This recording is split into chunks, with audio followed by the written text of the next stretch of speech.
स्वीकारें अभिवादन। नमस्कार।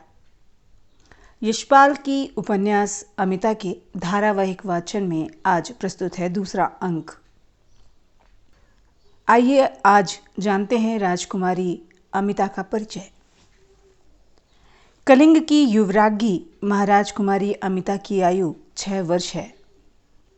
मगध के सम्राट बिंदुसार के पुत्र अशोक ने सिंहासनारूढ़ होने के बाद अपने अंतरंग शत्रुओं को निर्मूल किया।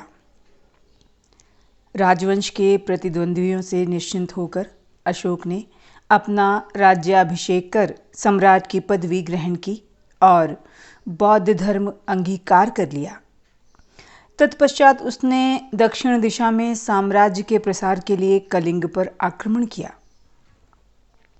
कलिंग के महाप्रतापी महाराजाधिराज करवेल ने साम्राज्य के इच्छा विस्तार करने वाले मगध सम्राट अशोक के आक्रमण का प्रतिरोध स्वयं सेना लेकर किया। रण क्षेत्र में सेना का संचालन करते समय कलिंगराज के शरीर पर कई बाण लगे। महाराज ने शरीर पर लगे घावों की चिंता न की। अशोक की सेना को अपने राज्य की सीमा से 50 योजन दूर हटाकर राजधानी लौटे।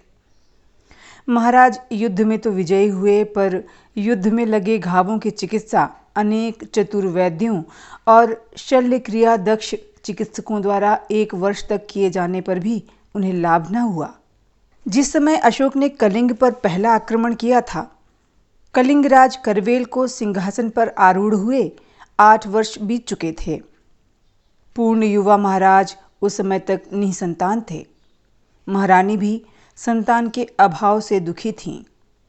अशोक के आक्रमण से 1 वर्ष पूर्व महारानी नंदा ने कलिंग नगर में आए योगी बौद्ध स्थविर जीवक की चमत्कार सिद्धि की प्रशंसा सुनी। उन्होंने स्थविर के सम्मुख बंध्यापन का अभिशाप दूर करने की प्रार्थना की। कुछ ही समय बाद महारानी ने गर्भ धारण किया।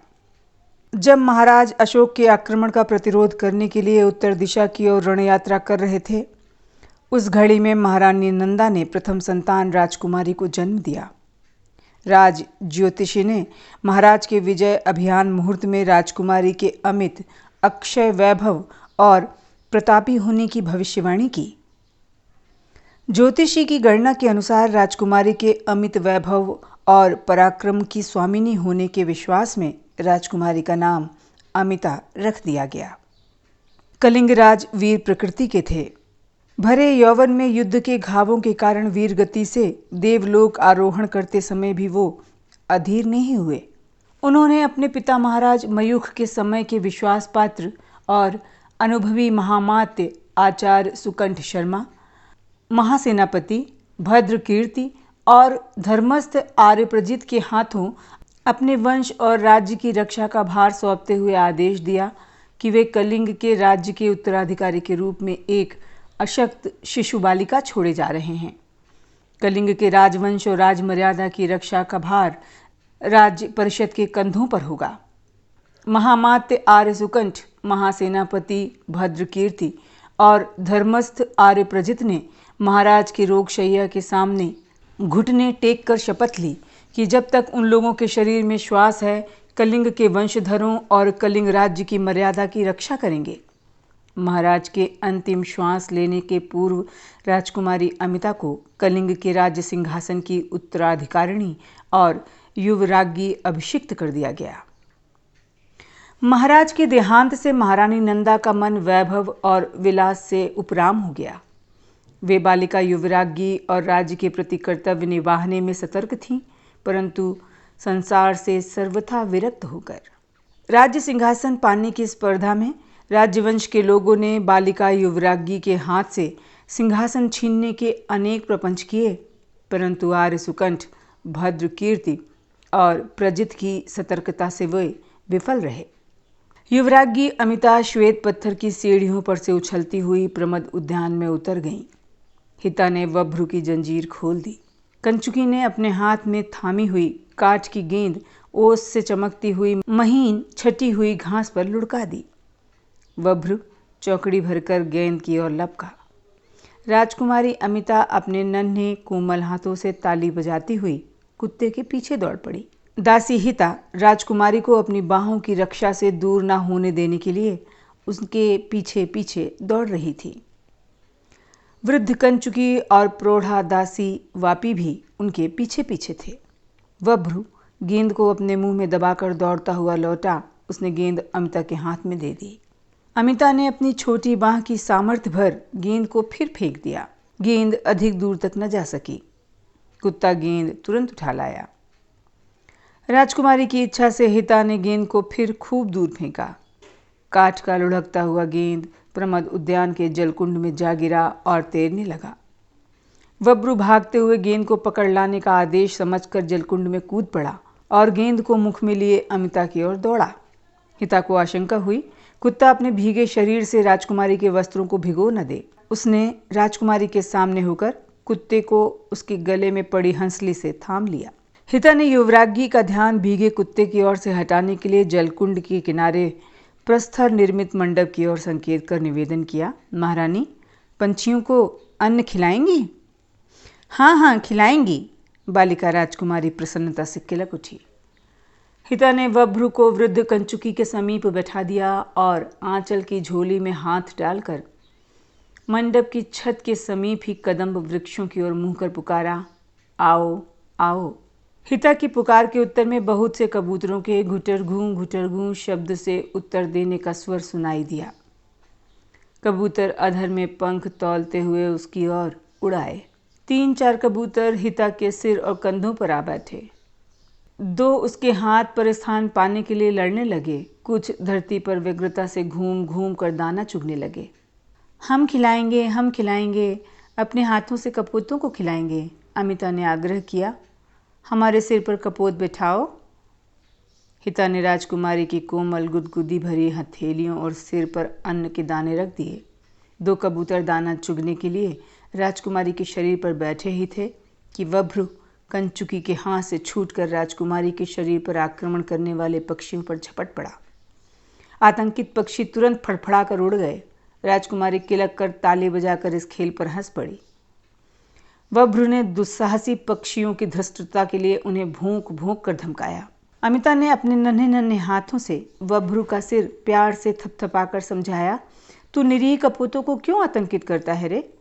अम्मा कहती हैं किसी से छीनो मत, किसी को डराओ मत, किसी को मारो मत। तू भूखा है तो हम तुझे दूध भात खिलाएंगे, तू कपोतों से मत छीन। कंचुकी का संकेत पाकर वभ्रु सिर झुकाकर उसके समीप बैठ गया। हिता ने फिर कबूतरों को राजकुमारी के समीप बुलाया। आतंकित पक्षियों ने संदेह से उस पर देखा और सकुचते हुए मंडप की मुंडेर और कदम्ब की टहनियों से नीचे उतरे। हिता के बहुत साहस बढ़ाने पर पक्षी फिर राजकुमारी के शरीर पर आ बैठे। वभ्रु दूने क्रोध से पक्षियों की ओर झपटा। वो भयभीत होकर उड़ गए। युवराज्ञी अमिता वभ्रु की इस उद्दंडता से उद्विग्न हो गई। कंचुकी उद्दाल को संबोधन कर उसने पुकारा, मामा, ये बड़ा दुष्ट है, ये निरीह कपोतों को डराता है। अम्मा कहती है किसी से छीनो मत, उसे डराओ मत, हम इसे दंड देंगे, इसे जंजीर से बांधकर बंदी बना दो। वृद्ध उद्दाल ने वभ्रु के गले में पड़ी हंसली में जंजीर फंसा दी और अबोध पशु पर युवराज्ञी के क्रोध के लिए क्षमा प्रार्थना की। अम्मे महारानी, इस अबोध पशु ने तो यही सीखा है, महारानी क्षमा करें। सेवक वभ्रु तो महारानी के शरीर की रक्षा कर रहा है। देवलोक प्राप्त परम प्रतापी महाराज की सेवा में यह आखेट में जाने पर सिंह और वाराह को भी महाराज की ओर बढ़ता देखकर उनकी रक्षा के लिए तत्पर रहता था। इसी भक्ति और निष्ठा के कारण यह महाराज का कृपा पात्र और स्नेह पात्र रहा है। अम्मे महारानी, यह अपनी स्वामिनी युवराज्ञी का अंग स्पर्श किसी जीव को कैसे करने देगा? वृद्ध उद्दाल राजकुमारी को सदा रोचक और रोमांचक कथाएं सुनाता रहता था। युवराज्ञी भी वृद्ध की बात ध्यान से सुनती।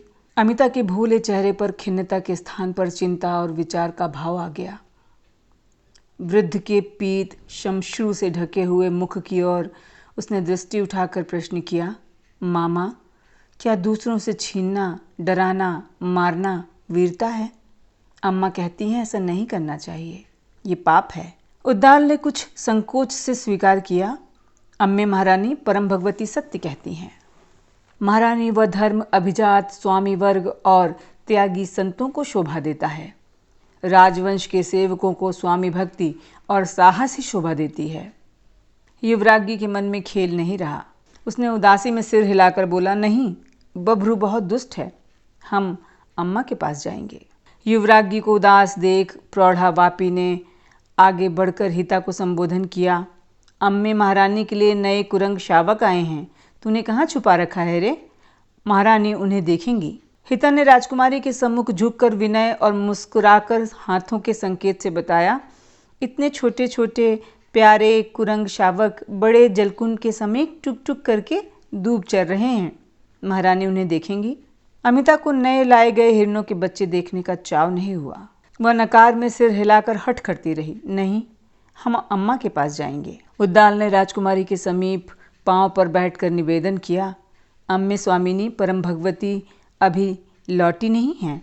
वापी अमिता के बहु समीप बैठकर रहस्य वाले स्वर में बोली, महारानी नए कुरंग शावकों को जो पहले अपने हाथ से दूब खिलाएगा, शावक उसके मित्र बन जाएंगे। फिर प्रौढ़ा ने स्वर ऊंचा करके कहा, हितू, तू पहले शावकों को दूब मत खिलाना, पहले महारानी खिलाएंगी। हिता ने हरिण के बच्चों के प्रति करुणा प्रकट करने के लिए ठुड्डी पर उंगली रखकर प्रार्थना की, महारानी, बेचारे छोटे शावक बहुत भूखे हैं। प्रासाद के आंगन की ओर से उद्यान में आकर एक दासी ने कंचुकी को संदेश दिया, मामा, परम भगवती की शिविका चैत्य लौट आई है। महारानी युवरागी को अभिमंत्रित जल का आचमन कराने और आशीर्वाद देने के लिए स्मरण कर रही हैं। आज के अंक में इतना ही। अब दीजिए अनुमति, नमस्कार। तीसरे अंक के साथ हम फिर उपस्थित होंगे। जय हिंद।